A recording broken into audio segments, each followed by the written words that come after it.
Graça e paz por parte de Jesus, irmãos. Eu sou o pastor Pablo Goulart. Quero agradecer por você ter adquirido esta mensagem. A mensagem que você irá ouvir dentro de alguns minutos vai impactar a sua vida, vai mudar a sua história, vai mexer com a sua alma. Abra o seu coração e deixe Deus falar fortemente na tua vida. Deus te abençoe.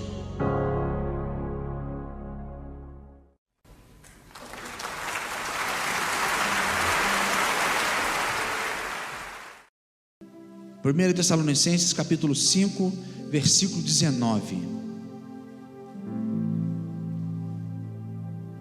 Um verso pequeno, mas um verso importante. Todos nós achamos, amém? A Bíblia diz o seguinte: não apagueis o fulgor do Espírito. Não apagueis o fulgor do Espírito. Ou em outras traduções, não apagueis o Espírito. Não apagueis o Espírito. Coloque sua Bíblia no banco. Pegue na mão do irmão ao seu lado.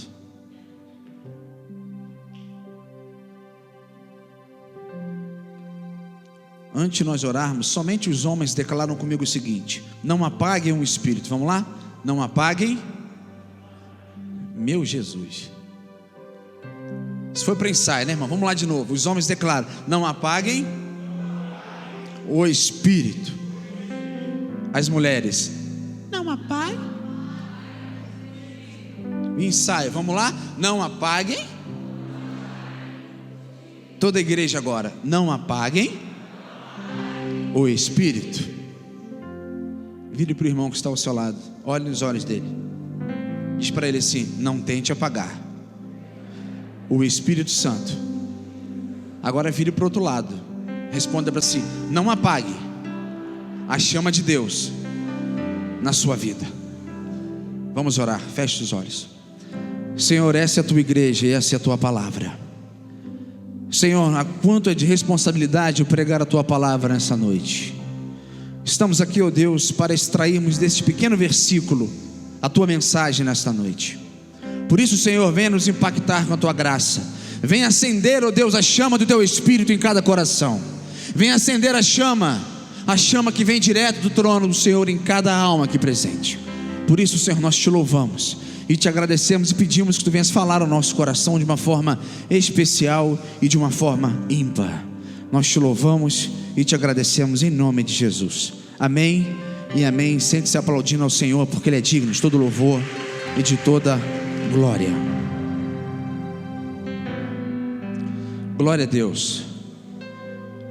O título da minha mensagem é essa: não apague o Espírito Santo. Não apague o Espírito Santo. Versículo pequeno, porém profundo. Vamos ver o que Deus tem para nós, o que nós podemos extrair desse texto de pequeno tamanho. Quero te dizer, querido, que o Espírito Santo, ele pode se apagar da vida do cristão. O Espírito Santo, ele pode, essa chama, ela pode se apagar da vida do cristão. Quanto mais o cristão mergulha no pecado, quanto mais as pessoas mergulham em ferir a santidade de Deus, o Espírito Santo se afasta. O Espírito Santo, ele vai se apagando. Hoje é uma noite especial, porque ao final do culto eu posso orar pela sua vida, e eu creio que Deus pode encher o seu vaso com a botija de azeite cheio do Espírito Santo. Mas esse é o nosso compromisso, não só de ficar cheio num domingo à noite, ou numa quinta-feira, ou numa quarta-feira, ou numa segunda-feira. O objetivo do Espírito Santo é me encher e te encher todos os dias da nossa vida. Mas é preciso que nós estejamos com o nosso coração aberto. Querido, se existe esse versículo na Bíblia, é porque existe a probabilidade, a possibilidade de apagá-lo. Paulo, quando escreve a igreja de Tessalônica, nós vamos ver isso um pouco para frente, mas é isso que ele está falando. Queridos, não apaguem o Espírito que há em você. Antes de falarmos um pouquinho sobre esse texto, que vai mudar a minha história e mudar a sua história, permita-me falar nessa noite, querido, sobre quem é o Espírito Santo, o que ele é capaz de fazer na vida de uma pessoa, Qual a sua obra para a igreja do Senhor? De onde ele veio? Quem era esse ser sobrenatural? Qual o plano do Espírito Santo para a igreja? Eu posso entender, querido, que antes da história, ou seja, da humanidade, o mundo ser criado, Deus sempre existiu. Deus já existia. Deus nunca foi criado, Deus sempre existiu. Repita comigo: Deus sempre existiu. Ou seja, Deus Pai, Deus Filho, Deus Espírito Santo compõem a Trindade. E se você for estudar essas três palavras ricas no grego, Pai significa patros, Filho significa huion, e Espírito Santo significa raigon pneumatos. De nome, você pode colocar o nome do seu filho, viu, gente? Raigon pneumatos. Quem quiser colocar, fica à vontade. O que esses três títulos em grego dispõem? Que são três pessoas ricas em graça, ricas em glória, ricas em poder e ricas em majestade. Deus Pai, Deus Filho e Deus Espírito Santo. Em seguida, querido, a história diz que Deus cria seres espirituais, invisíveis, e nós chamamos eles de anjos, no plural. Chamamos eles de querubins, no plural.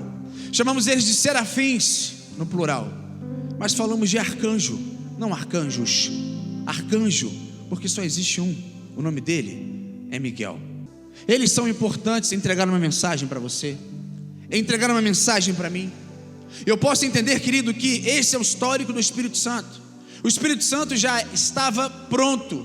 Deus Pai, Deus Filho, Deus Espírito Santo. João capítulo 1, versículo 1 diz que no princípio ele era o verbo, e o verbo se fez carne, ele habitou entre nós. No princípio ele era o verbo. Essa palavra verbo é forte, porque ela dá uma ideia, ela dá uma conotação de existência vindoura, existência eterna. Gênesis capítulo 1, querido, versículo 1 e 2, você não precisa abrir, mas preste atenção. Diz o seguinte: no princípio criou Deus os céus e a terra, muito conhecido por nós. E a terra era sem forma e vazia, e havia trevas sobre a face do abismo, e o Espírito de Deus se movia sobre a terra. A palavra pairava aqui, querido, significa que o Espírito Santo movia, significa que o Espírito Santo se movimentava, significa que o Espírito Santo trabalhava. Eu posso entender aqui já de cara nesse texto abençoado, que o Espírito Santo ele não é um espírito enjaulado, um espírito mumificado, um espírito preso.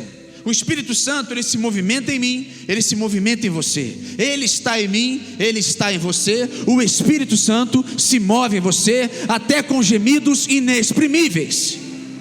Desde a criação do mundo, o Espírito Santo se movimentava.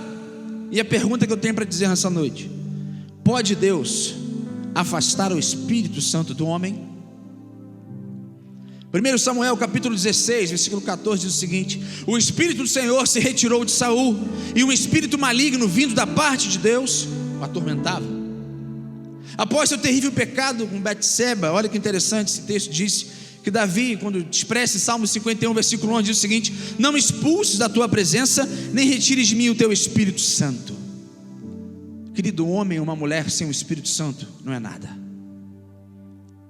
Nós, ser humanos sem Deus, nós não somos nada. Querido, um homem ou uma mulher, a meu ponto de ver, você não se escandalize que eu vou te falar, mas um homem sem o Espírito Santo e uma mulher sem o Espírito Santo é igual um porco. Porco. Você já viu o porco olhar para cima? Porco só olha para baixo. Porco não tem articulação em seu pescoço. Eu posso entender, querido, que é dos únicos animais que não tem articulação. E outra coisa, porco só olha para baixo. E a gente, sem o Espírito Santo de Deus, nós não conseguimos olhar para cima, só olhamos para baixo. Só olhamos para as coisas da terra, só olhamos para as coisas que não agradam a Deus. Não conseguimos ter um compromisso com Deus. Não conseguimos, querido, passar 10 minutos na presença de Deus. Só conseguimos olhar para baixo, para baixo, para baixo. E Deus querendo abrir as janelas do céu sobre a nossa vida, e nós não temos articulação em nosso pescoço. Um homem sem Deus, ele é como um porco. Nós não temos coragem de entrar no Santos dos Santos. A presença de Deus está sendo manifesta na igreja, e existem pessoas que só olham para baixo. Baseado nisso, querido, eu posso entender, e é uma pergunta: o Espírito Santo existia no Antigo Testamento? No Antigo Testamento eu posso entender, e a história nos prova disso, que ele não havia sido derramado na terra. ele se manifestava de pouquinho em pouquinho. A Bíblia diz, querido, que o Espírito Santo, ele possuía 3 tipos de pessoas: os reis, repita comigo, reis, sacerdotes e profetas. Deus também não dava o seu Espírito deliberadamente. Deus pingava no ser humano, em seguida retirava o Espírito dele. As pessoas, querido, antigamente imploravam para ter o Espírito Santo, e hoje muitos de nós temos 0800, temos de graça, e nós não queremos envolver com ele. Muitas pessoas estão com o Espírito Santo, mas muitas pessoas não andam com o Espírito Santo. Muitas pessoas estão com Jesus, mas não andam com Jesus. Muitas pessoas estão com Deus, mas não andam com Deus. O Espírito Santo, querido, eu pude entender que ele era dado aos pouquinhos. Sansão tinha o Espírito Santo somente para guerrear. A Bíblia diz que quando ele tomava frente a uma batalha, o Espírito vinha sobre ele. Acabava a batalha, o Espírito se retirava sobre ele, diferentemente de Moisés. Moisés tinha o Espírito Santo. Em Números capítulo 11, versículo 17, Moisés ministra sobre 70 homens o que tinha nele. Deus manda ele compartilhar com esses 70 homens. José, querido, tinha o Espírito Santo, e com isso ele teve o prazer de decifrar e interpretar os sonhos de Faraó. Gênesis capítulo 41, versículo 38. Bezalel, querido, tinha o Espírito Santo. Outro nome para você colocar no seu filho: Bezalel. Bezalel tinha o Espírito Santo, e a Bíblia diz que ele era rico em habilidade, rico em talento, rico em inteligência. Êxodo capítulo 31, versículo 3 e 5. Sela o que eu estou falando. Natã tinha o Espírito Santo de Deus. Elias tinha o Espírito Santo de Deus. Eliseu tinha o Espírito Santo de Deus. Jaziel tinha o Espírito Santo de Deus. Ezequiel tinha o Espírito Santo de Deus, quando Deus dá a visão do vale de ossos secos para ele. Ezequiel capítulo 37. Abacuque tinha o Espírito Santo de Deus. Abacuque lutou contra as hostes do inferno. Satanás tentava Abacuque para apagar o Espírito. E um dos momentos mais marcantes da vida de Abacuque, onde ele estava sendo tentado, o Espírito Santo se apodera de Abacuque e ele diz o seguinte: aviva, Senhor, a tua obra. Joel, querido, tinha o Espírito Santo de Deus. João Batista, a voz que clama no deserto, tinha o Espírito Santo de Deus. Com isso, Jesus tinha o Espírito Santo de Deus. Passa aproximadamente, querido, 35 anos depois de Cristo, surge um homem chamado Saulo, mais conhecido como Paulo. Paulo escreve para a igreja de Tessalônica, pelo qual nós vamos meditar. Mas antes de nós entrarmos na cidade de Tessalônica, e antes de nós entrarmos na igreja de Tessalônica, eu quero te apresentar um pouquinho quem foi Paulo, quem foi Saulo, quem foi esse homem que revolucionou o cristianismo. Ele foi lembrado no seu passado, lembrado no presente, porque foi um homem que marcou através da história. Paulo tinha o Espírito Santo. Paulo brigava com Satanás para manter a chama do Espírito Santo acesa em sua vida. Vire para o irmão que está ao seu lado e diz para ele assim: como está a chama do Espírito na sua vida? Eu estou falando, querido, do apóstolo Paulo, quando ele escreve a igreja de Tessalônica. A história diz, querido, que Saulo nasce numa cidade da capital da Cilícia, Tarso, uma das maiores cidades do Império Romano. Hoje a cidade, se você for pesquisar, não passa de ruínas. Mas Paulo então nasce nesse bairro judeu, e a história diz que os meninos, querido, que os meninos daquela época eram largados, mas tinham outros que eram especiais. Os pais olhavam para ele e falavam assim: esse menino vai ser dedicado ao templo, ao sacerdócio. Esse menino vai ser hebreu dos hebreus, romano dos romanos. Esse menino vai ser diferente. E a história diz, querido, que os pais de Saulo colocavam Saulo para estudar as leis, e eram 613 leis que esse menino tinha que gravar. Um menino que era separado todos os dias. O livro de Levítico, a história de Saulo, quando nós entramos na história, a história de Saulo diz que o livro de Levítico era o livro de cabeceira da cama. Todos os dias os pais de Saulo ficavam ao seu lado, e ele tinha que recitar boa parte, porque eles sabiam aonde Saulo deveria chegar. A história diz, querido, que a mãe de Saulo levava para as sinagogas, para as congregações da época, e chegando lá, Saulo ficava atento, ouvindo a pregação dos rabinos. Pois bem, Saulo, aos 6 anos de idade, entra para a escola dos rabinos. Aos 12 anos de idade, ele começa a estudar hebraico e começa a estudar grego. 15 anos de idade, os pais de Saulo levam esse pequeno adolescente, ainda em fase de formação, aos pés de Gamaliel. E a Bíblia diz que Paulo foi criado aos pés de Gamaliel. O Gamaliel era um doutor da época top, inteligentíssimo, mestre em Israel. Aos 18 anos de idade, Saulo vai para Antioquia. Saulo já estava com uma bagagem muito forte, teológica e profissional. 6 anos se passaram e a história nos conta que aos 24 anos de idade agora Saulo retorna para Tarso. Saulo agora em uma posição maior de quando chegou. Saulo agora era funcionário principal da guarda pretoriana. Um homem culto, um homem que perseguia os cristãos. O cristianismo começou a crescer, querido, isso veio chamar a atenção de Saulo. Saulo então começa a perseguir os cristãos. E nesse momento ele recebe um decreto do sacerdote: Saulo, você vai para Damasco. Tem uns crentes lá que estão divulgando o evangelho. Vai lá e pega esses crentes. A história diz, irmãos, que Saulo era tão severo que ele entrava na casa das pessoas que eram cristãs, que estavam falando de Jesus, e batia nas pessoas. As pessoas eram dizimadas, eram espancadas, porque criam na palavra de Jesus.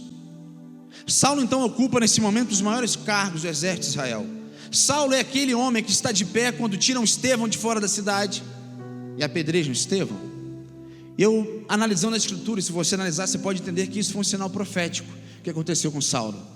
A guarda pretoriana arranca total roupa de Estevão e joga onde? Nos pés de Saulo.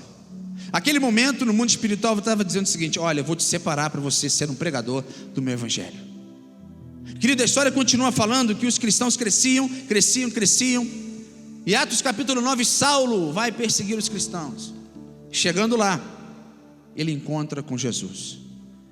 Jesus aparece a ele e a sua vida foi transformada. Paulo foi chamado para servir a Deus. Paulo foi considerado prisioneiro de Cristo. Paulo foi considerado judeu, cidadão romano, hebreu dos hebreus. Paulo, conhecedor profundo das leis de Moisés. Este mesmo Paulo que eu estou falando aqui, são as mesmas pessoas. E você vai entender que Deus não troca o nome de Saulo quando converte. Tem muitas pessoas que acham que Saulo se converte no caminho de Damasco e posteriormente Deus muda o nome dele para Paulo. Não, você vai encontrar Saulo se converte no caminho de Damasco em Atos capítulo 9, capítulo 10, 11, 12, 13, 14, 15, 16, 17, 18 até o 22. Deus chama Saulo de Saulo e de vez em quando chama ele de Paulo. Era para uma entrada em determinadas situações, determinadas cidades. Ele tinha essa credencial. Esse mesmo Paulo que eu estou falando, querido, para você nessa noite, ele é autor de quase 50. Deus acendeu a chama nele tão profunda, Ricardo, que ele começa a escrever 50% do Novo Testamento. Ele escreve aproximadamente 3 epístolas das Escrituras Sagradas, e uma delas, a igreja de Tessalônica. Chegamos em Tessalônica. Eu quero te apresentar, querido, como era a igreja de Tessalônica.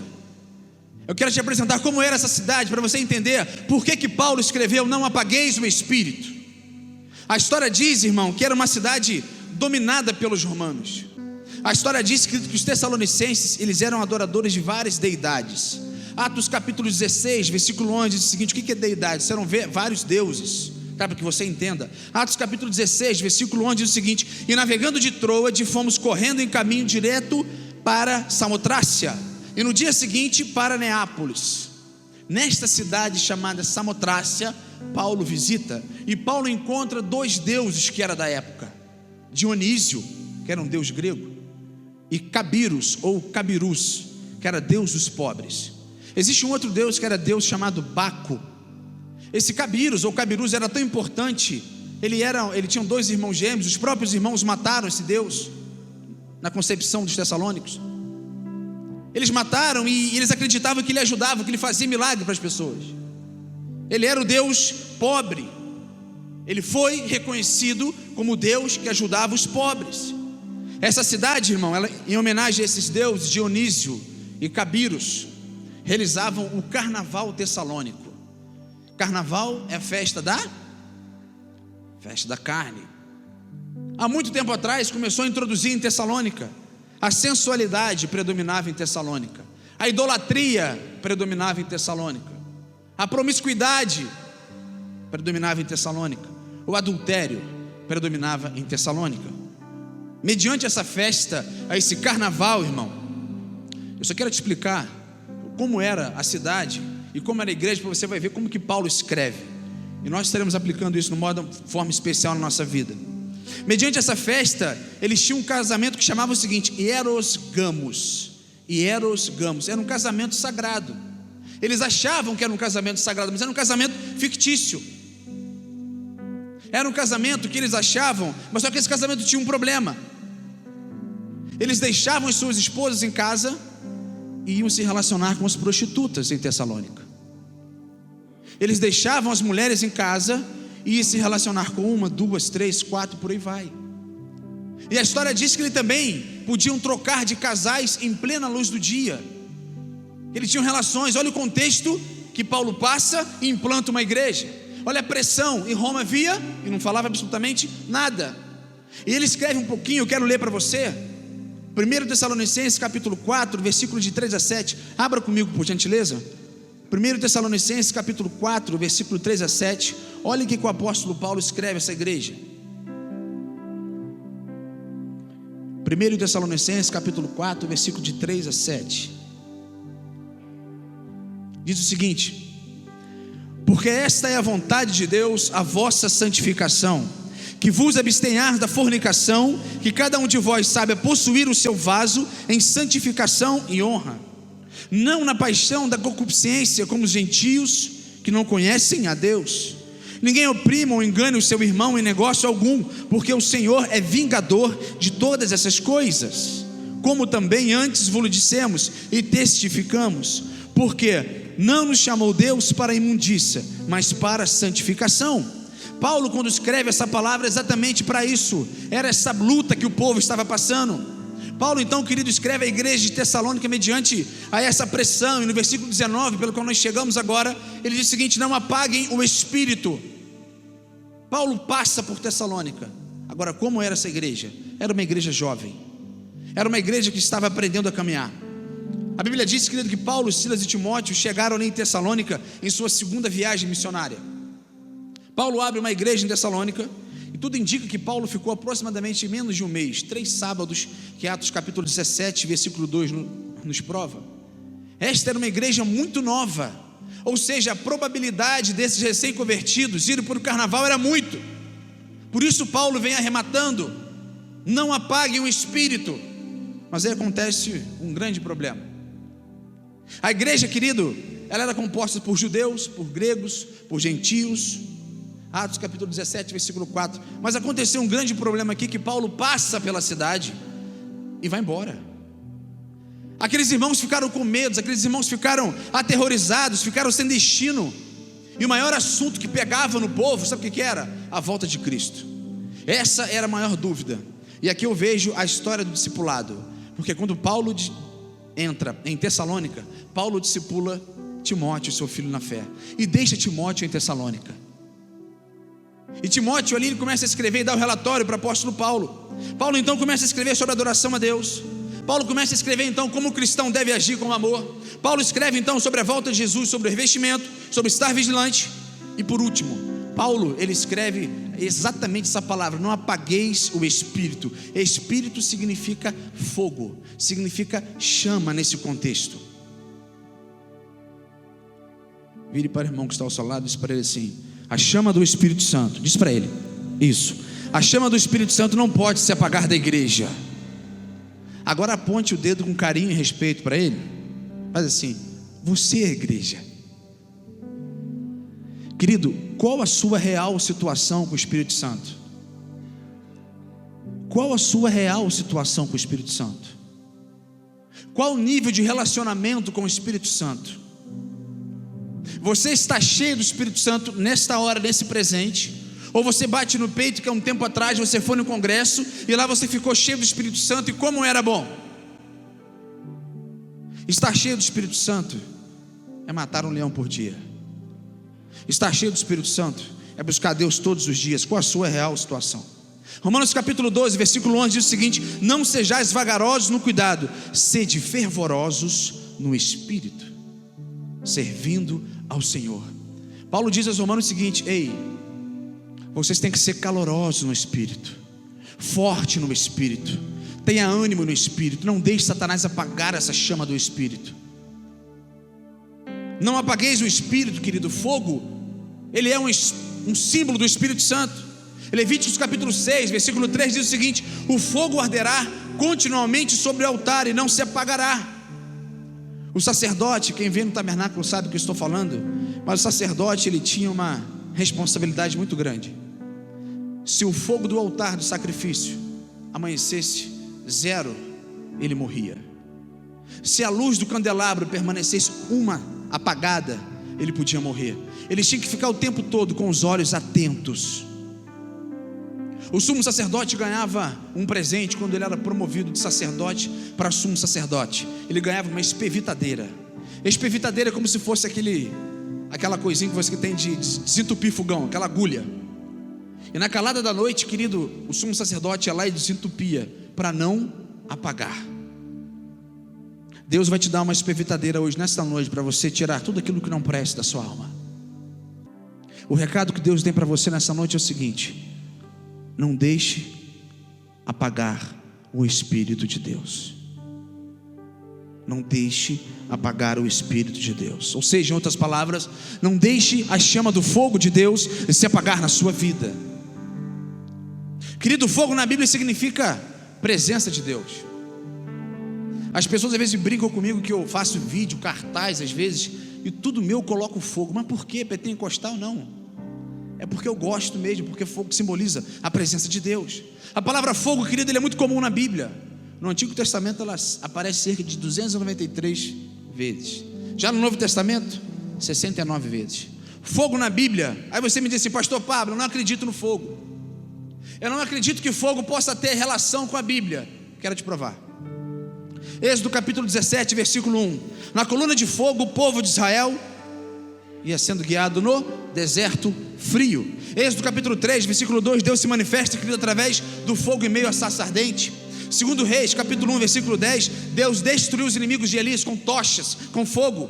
Juízes capítulo 6, capítulo 7, com tochas, com fogos também Gideão destruiu todos os medianitas. 1 Reis capítulo 18, com fogo, Deus queimou o holocausto do profeta Elias no Monte Carmelo. Atos capítulo 2, Deus concedeu e batizou o discípulo de Cristo com o quê? Com o Espírito Santo, com fogo. O fogo de Deus, querido, é juízo. O fogo de Deus é santidade. Este é o Espírito para que Paulo está falando. Não apagueis o Espírito. Em Gênesis capítulo 19, Sodoma e Gomorra foi destruído com fogo. Mediante essa palavra eu pude tirar algumas conclusões. Eu quero que você medite comigo nessa noite, empreste seu coração. Sabe o que apaga o Espírito Santo? Pergunta para o seu irmão: sabe o que apaga o Espírito Santo? Diz para ele. Respondeu? Deu tempo de responder? Sabe o que apaga o Espírito Santo? Número 1, satisfazer as vontades da carne. O que é satisfazer as vontades da carne? É dar liberdade para que ele entre na minha vida e me domine. Satisfazer as vontades da carne é apagar o Espírito, é apagar a chama de Deus. Satisfazer as vontades da carne é ser desonesto, é ter pecados ocultos, é se prostituir, talvez não de uma forma prática, mas de uma forma em pensamento, é falar mal das pessoas, é ser desobediente, é ser um caluniador. Satisfazer a vontade da carne é dar brecha para Satanás entrar na nossa alma e fazer a bagunça. Isso apaga o Espírito.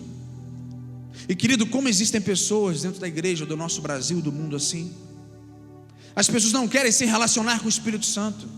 E muitas vezes dentro das nossas próprias igrejas, as pessoas vêm e fazem comentários que não edificam. Eu posso entender, querido, que a chama ela vai se apagando. Não apague a chama de Deus na sua vida. Não apague a chama de Deus em seu ministério. Sabe, querido, qual é a pior batalha que existe? Essa batalha não envolve sangue, mas em compensação, a carne deseja, querido, mas o Espírito não deseja. Essa batalha entre o bem e o mal, literalmente. E Paulo escreve agora para o seu filho na fé em Timóteo, dizendo o seguinte, 2 Timóteo capítulo 2, versículo 22, foge também das paixões da mocidade, foge também das paixões da carne na adolescência, foge também das paixões da carne na fase adulta, foge também das paixões da carne na melhor idade. É isso que o apóstolo Paulo quer dizer. Ele continua falando o seguinte: em a fé e o amor e a paz com que os com coração puro invocam o Senhor. Romanos capítulo 8, versículo 7 diz o seguinte: porquanto a inclinação da carne é inimizade contra Deus, pois não é sujeita à lei de Deus, nem a verdade o pode ser. A nossa natureza carnal, ela é fraca. Não pense você que você pode dar corda para a carne e que você vai conseguir vencer, porque não vai. É impressionante porque a Bíblia diz o seguinte: resistiu o diabo, ele fugirá de vós. Há uma batalha, resistiu o diabo, ele fugirá de vós. E a carne manda que você, vaza, corre. Não tente parar a carne, porque nós vamos cair. Se alguma coisa, querido, te envolver para destruir, se alguma coisa quer te envolver para te detonar, corra. Porque satisfazer a vontade da carne é apagar a chama do Espírito. Se você quiser encarar a carne, conforme Anderson Silva, Vanderlei Silva, esses caras bambambam do MMA, se quiser encarar a carne com a luva de boxe, pode ter certeza que nós vamos cair.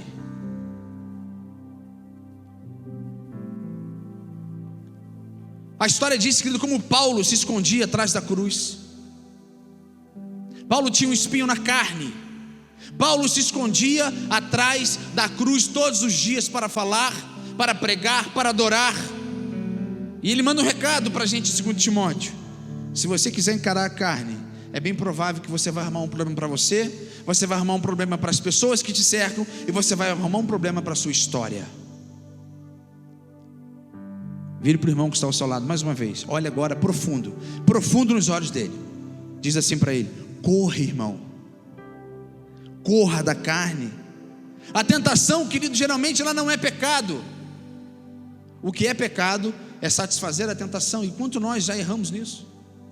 Tiago capítulo 1, versículo 14, 16 diz o seguinte: mas cada um é tentado quando atraído e engodado. Olha a sequência que ele dá, olha a sequência. Mas cada um é tentado quando atraído e engodado pela sua própria concupiscência. Depois, havendo a concupiscência concebido, dá luz ao pecado. E o pecado, sendo consumado, gera a morte. Corra. Corra. A segunda coisa que apaga o Espírito Santo, dentre de várias coisas que apagam o Espírito Santo, mas essa coisa que eu vou falar para vocês aqui, ela tem entrado nas nossas igrejas como sapatinho de algodão. Existe uma música do Paulo André, um cantor evangélico, canta forró abençoado. Ele diz que Satanás, ele entra como com um sapatinho de algodão nas nossas igrejas, bem sensível. Quando você vê, ele está no canto da igreja. A segunda coisa que apaga o Espírito Santo são as músicas. Que tipo de música você tem ouvido? Agora a chapa vai ser quente aqui agora. Que tipo de música nós temos ouvido? Aí você fala: pastor, eu tenho ouvido Luan Santana, Zezé de Camargo e Luciano, Roberto Carlos, Amado Batista. Não sou dessa época de Amado Batista não, mas você pode cair nesse erro de ouvir. Aí você fala: pastor, mas a letra é sensacional, eu analiso a letra. Aí você, jovem, olha para mim e diz o seguinte: pastor, eu estou ouvindo Iron Maiden, estou ouvindo Metallica, eu estou ouvindo, pastor, Djavan, Caetano Veloso, músicas que mexem com o nosso coração. Querido, eu fui entender essa palavra que cortou meu coração de cima a baixo. A música, num contexto bíblico original, que eu quero te explicar aqui, ela tem um papel, sabe de quê? De invocar espírito. A música, ela tem um papel de invocar espírito. Repita comigo: a música tem um papel de invocar espírito. Ou você invoca Deus, ou você invoca o diabo. Não tem meio termo. Eu quero te provar. Isso é tanta verdade que eu estou falando, que existem músicas que te levam a um flashback. Se você ouvir uma música hoje, você vai lembrar do passado. Os momentos inesquecíveis, momentos tristes, momentos alegres, introspectivo, situação perigosa muitas vezes, momentos melancólicos. A música, ela traz um peso. A música faz você chorar. A música faz você lembrar do seu passado. A música, ela pode trazer até uma paixonite aguda. A música, ela tem uma percepção, um peso em nossa vida tremendo. Algumas pessoas ouvem música, dá vontade de beber. Algumas músicas, as pessoas ouvem de flashback, dá vontade de trair, dá vontade de ligar para o seu ex-namorado, seu ex-noivo, seu ex-marido, seu ex-esposo, quando vê já era.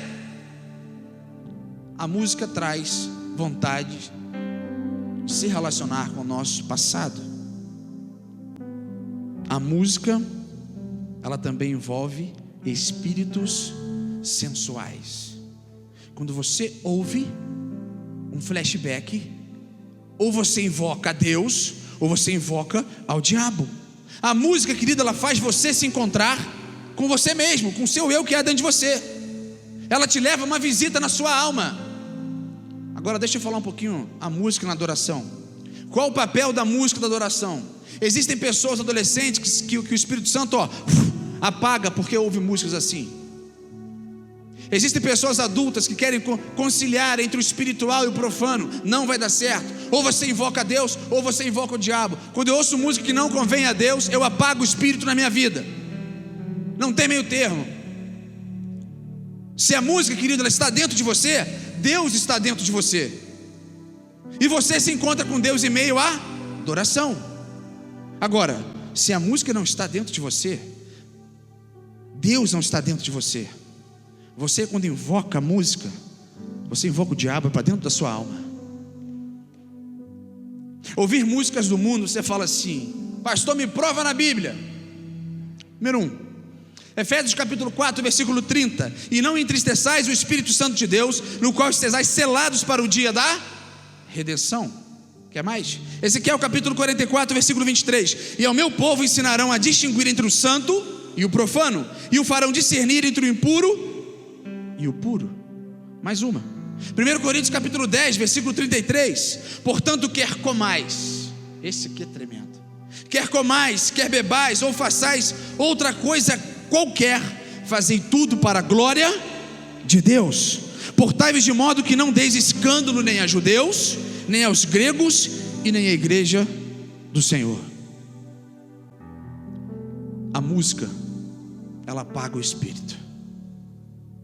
Eu poderia falar de várias coisas que apagam o espírito, mas satisfazer as vontades da carne e ouvir música, se não convém, apaga o espírito. Eu toco bateria quase há 25 anos, e como eu já convivi com pessoas que: não, Pablo, deixa eu escutar o meio de mota, porque a safra da música está lá no meio. Vai? A maioria desses músicos, talvez que tocaram comigo, eles começaram a fazer freelance na noite. Crente, hoje, desviados da fé, porque a música, ela traz um peso sobre a nossa vida espiritual. Levita sabe muito bem daquilo que eu estou falando, e você, adorador, também. Paulo, querido, refere então ao Espírito como fogo, e o Espírito Santo é como um fogo nesse texto, e por ser fogo, ele pode se apagar por um motivo: falta de lenha. Repita comigo: falta de lenha. Desde o Antigo Testamento, querida, a ordem de Deus era o seguinte, olha só, Levíticos capítulo 6, versículo 12. O fogo, pois, sempre arderá sobre o altar, não se apagará, mas o sacerdote acenderá lenha nele todos os dias pela manhã. Eita! Sabe por que o espírito se apaga na vida de muito crente? Porque ele não coloca lenha todos os dias. Lenha da adoração, lenha de pagar o preço do jejum, lenha de querer uma santidade. A lenha, querido, basicamente ela era um elemento usado para manter o fogo do altar aceso. Se esse altar fosse apagado, já era, o sacerdote morria. A pergunta é, irmão, que tipo de lenha você tem usado na sua vida espiritual? Ou será talvez que esteja faltando lenha e a chama do Espírito está se apagando na sua vida, e nós não temos força para subir, nós não temos força para reerguer. Mas eu quero saber o seguinte nessa noite de você: o Rei da Glória está nesse lugar, querido. É Ele que faz a sua chama acender. Não importa a situação que você esteja passando, o Senhor, Ele é fiel para acender a chama do Espírito na sua vida. Não importa a situação que você esteja passando, Ele é fiel, é Ele que vai te acender, é Ele que muda a sua vida, é Ele que acende a vida do seu esposo quando está no caos, é Ele que acende a vida da sua esposa quando está no vazio, é Ele que acende a sua vida espiritualmente. Terceiro, sabe o que apaga o Espírito? Aproximação de pessoas vazias. Hoje, a realidade da nossa igreja, das nossas igrejas, não só Batista, mas Assembleia, Presbiteriana, enfim, Igreja do Corpo de Cristo, nossas igrejas estão lotadas, porém, pessoas vazias. Que tipo de pessoa, irmão, tem se aproximado de você? Existem pessoas que se aproximam de nós que só falam besteira. 15 palavras que ela fala, 20 são palavrões. E tem certas pessoas que você para conversar com ela, de repente vem a menina bonitona, né? Vem um rapaz bonitão, e você conversando com ela e o rapaz, ó,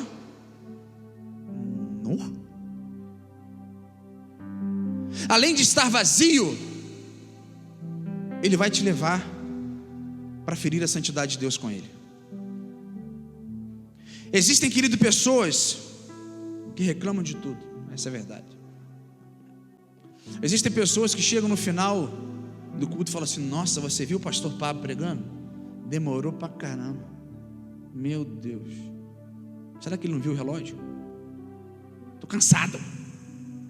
Um comentário de 2 minutos acaba com um culto de 2 horas. Pessoas vazias. Quem sabe, talvez, o seu melhor amigo que você acha é a pessoa que tem se aproximado de você com cinzas dentro da alma, vazia, oca. E se você der liberdade, o seu espírito vai apagar. E isso se torna um desafio, sabe por quê? Porque geralmente nós atraímos aquilo que nós somos. E se nós atraímos aquilo que nós somos, se você é da carne, você vai atrair a carne. Se você é sensual, é bem provável que vai atrair a sensualidade. Se você é caluniador, vai atrair as calúnias. Se você maldiz as pessoas, vai atrair isso também. Se você é vazio, vai atrair as pessoas vazias. Agora, se você é cheio do Espírito Santo, você vai atrair pessoas cheias do Espírito Santo. Se você, querido, busca a Deus, você vai atrair pessoas que buscam a Deus. Se você quer buscar o Espírito Santo, você vai atrair pessoas que buscam um Espírito Santo. A minha oração, querido, é que nesse momento, ao estar pregando, que essa pessoa venha na sua mente, que essa pessoa talvez não seja o seu amigo, seja o seu colega. E há uma diferença de colega para amigo. Talvez essa pessoa que está te levando no fundo do poço, e você está indo. Isso apaga o Espírito de Deus. Hoje é dia de escolha. Lembra daquele programa? Você escolhe o final, você decide. Ou você escolhe o seu amigo, ou você escolhe o amigo dos amigos, Jesus Cristo de Nazaré, o Espírito Santo. Ter relacionamento com o Espírito Santo.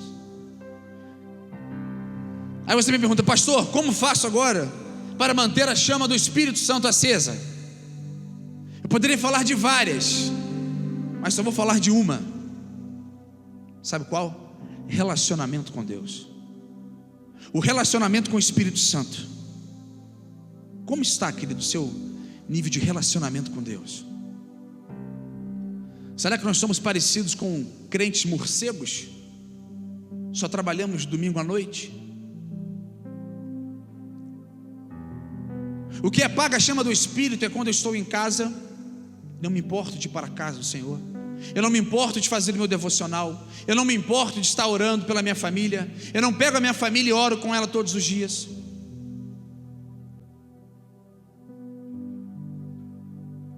Você deve, querido, se relacionar com o Espírito Santo como uma pessoa. O Espírito Santo, na verdade, ele quer de mim, de você, uma espiritualidade aqui na terra. Existe um livro do John Stott que ele é fantástico, um grande evangelista, que diz o seguinte: ouve o Espírito e ouça o mundo. 50%, 50%. Sabe o que ele fala nisso? Ele fala o seguinte: viva com a cabeça nos céus, mas os pés na terra.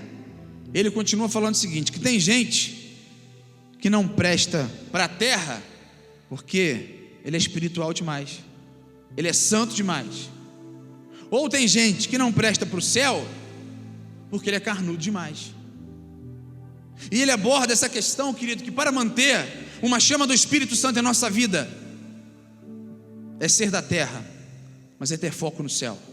É ser da terra e pagar o preço. É ser da terra e buscar a santidade. É ser da terra e orar todos os dias, ainda no momento de cansaço. É ser da terra e vir para a igreja no momento que você esteja mais ou menos cansado mesmo. Está cansado? Vem. Porque é aqui no teu cansaço, é na tua fraqueza, que o Senhor renova o Espírito sobre a sua vida. É nesse cansaço que Ele renova o Espírito sobre a sua vida e sobre a sua casa. Não apagueis o Espírito. Dê valor, querido, ao Espírito Santo. O que as pessoas no Antigo Testamento tinham, de certa forma imploravam para ter e não conseguiam ter, hoje nós temos. E Ele está aqui nessa noite. Ele quer se relacionar com você. Eu já estou terminando. Certa vez o pastor da igreja chamado David Paul Young-Shu, quantos conhecem? Amém. Começou a sua igreja com 500 membros, 4 anos, 10 mil membros. Hoje a igreja do pastor Young-Shu possui 800 mil membros. É uma das maiores igrejas do mundo. E ele estava em seu gabinete, de repente o telefone toca. Era o presidente da Coreia do Sul. A secretária atende: por favor, aqui é o presidente da Coreia, tal, fulano de tal. E o presidente era da igreja do pastor David Paul Young-Shu. E eu poderia falar com ele e tal. Olha, agora você não pode. Mas por que não? Agora você não pode. Só daqui a 45 minutos. E aí a história diz que 45 minutos depois o presidente liga novamente. E ele atende o telefone. Pastor, por que você não me atendeu? Quem fala é o presidente. Poxa, eu precisava tomar uma decisão, eu contava com a sua decisão. Mas por que você não me quer, deu atenção? E o pastor no telefone disse para ele o seguinte: meu querido, eu estava falando com uma pessoa que é mais importante que você. Eu estava falando com o Espírito Santo de Deus. Dê valor, querido, ao Espírito Santo. Dê valor ao Espírito Santo. Eu costumo dizer que nós só corremos para a Trindade Divina quando algo de errado acontece conosco. Estamos passando por um momento de doença, nós subimos monte, nós fazemos campanha. Você faz de tudo possível e impossível. As pessoas jejuam para conquistar algo, mas não jejuam para agradecer algo. Fique de pé em nome de Jesus. Eu gostaria de chamar o ministério de louvor aqui à frente. Olhe para mim aqui, querido. O que apaga uma chama que está em brasas? A chama está lá em cima, mas o que se apaga? São as cinzas. Repita comigo: cinzas. Na medida, querido, que as cinzas vão aumentando, é bem natural que aquela brasa vai se apagando. Nós devemos tomar muito cuidado com essas cinzas. Eu quero dar nome para essas cinzas: as cinzas do pecado, as cinzas da falta de oração, as cinzas da falta de santidade, do fracasso, do desânimo, da falta de perdão. Existem pessoas que não conseguem perdoar e por isso a chama vai se apagando. Existem pessoas, querido, que as cinzas podem ser talvez aquelas pessoas vazias ainda que te levam para o mau caminho. Enfim, você sabe qual é a cinza que tem tentado apagar a chama de Deus na sua vida. Eu quero fazer 2 orações nessa noite. A primeira oração vai ser a oração mais importante, que é a oração de entrega. Eu queria que você, toda a igreja, fechasse os olhos em nome de Jesus. Talvez você entrou aqui vazio e Deus quer encher a sua vida hoje. Eu queria que toda a igreja repetisse uma oração comigo: Senhor Jesus, perdoa os meus pecados. Sem o teu Espírito eu não chego a lugar nenhum. Senhor, perdoa os meus pecados, lava-me, sara-me, transforma-me. Eu quero ser salvo, cheio de Deus. Senhor, escreva o meu nome no livro da vida. Com esta oração, eu entrego a minha vida ao Senhor. Olhe para cá. Quantos fizeram essa oração pela primeira vez? Levante suas mãos. Muito bem, todos aqueles que levantaram a mão, gostaria de dar um abraço e orar com vocês aqui na frente, em nome de Jesus. Pode vir.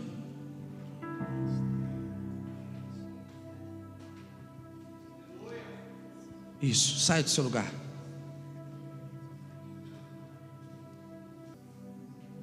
Todos vocês já são cristãos, não, evangélicos? Não.